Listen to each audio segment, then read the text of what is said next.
think I speak for all Ghanaians when I say that Ghana really make hot. Inflation rate is over 40%, which has driven the prices of everything to go up. You know, like it's it's nearly impossible to live in a country like this. Why is that? It's the depreciation of the Ghana cedi.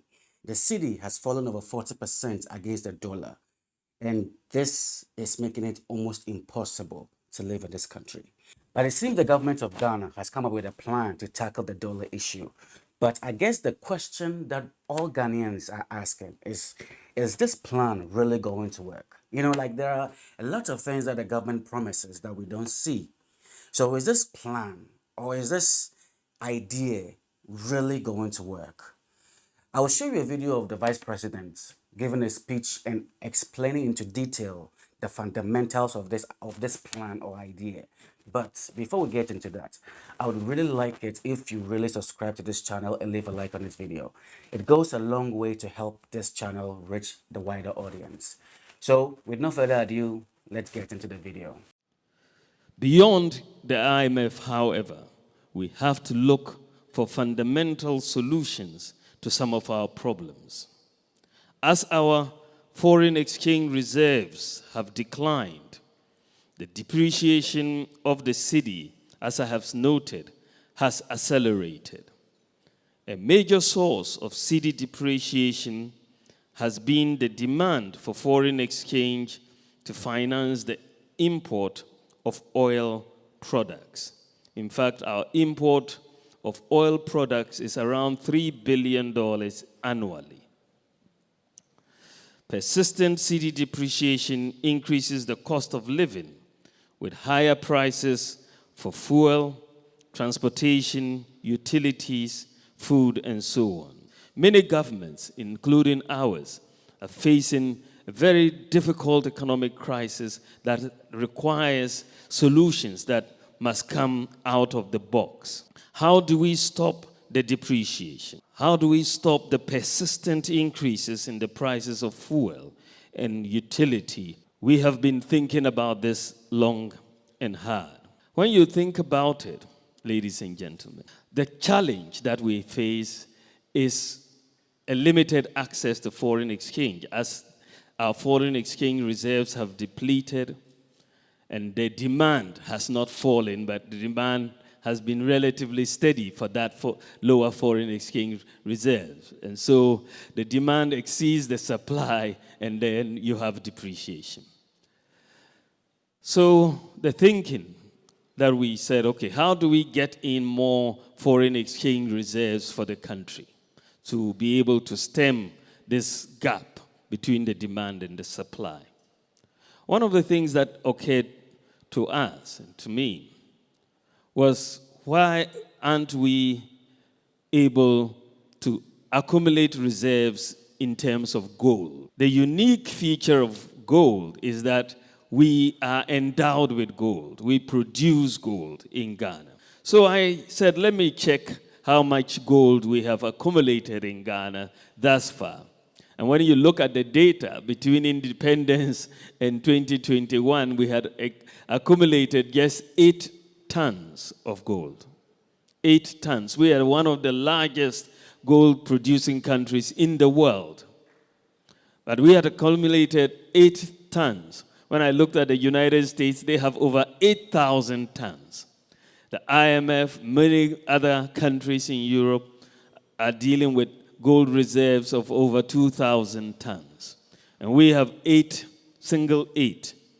tons of gold. We proceeded to say the Bank of Ghana, we suggested to the central bank to begin a gold purchase program. But to address this fundamental challenge that we all face of the persistent depreciation and its impact on fuel, in utility prices, food, and so on, government has opted to implement a policy of using our gold to buy oil products. If you want to watch the full video, I will leave a link in the description. But the 4 points he really emphasized, and he even made a post on it on Facebook. These points are: 1. Starting January 1st, 2023, All large-scale mining companies must sell 20% of all refined gold at their refineries to the Bank of Ghana before exporting the gold. The Bank of Ghana, with the Precious Minerals Marketing Company, or PMMC, will collaborate with significant mining corporations to ensure their compliance. And two, starting January 1st, all community mining schemes must sell their gold to the government through the PMMC.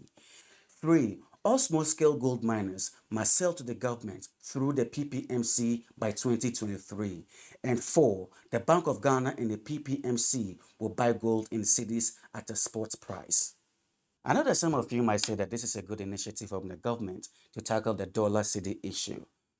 But I have three problems with this.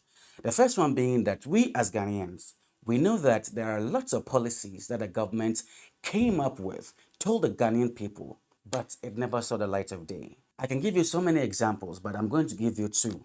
The Ghana SkyTrain project and the Suffer Line interchange. This is not a Ghanaian problem. This is an African problem. Because there are lots of policies that our African leaders come up with. But to put it simply, they never see the light of day. And you watching me right now, you definitely know that there are lots of policies that your government came up with, but that never came to fruition. You can go to the comment section and list them there. My second issue is Ghana, we produce oil. We have a refinery in Tema, and most African countries produce oil. So what is stopping us from trading among ourselves in our own currencies instead of the US dollar? I don't have much knowledge in economics, but what I do know is if you sell your currency, it loses its value.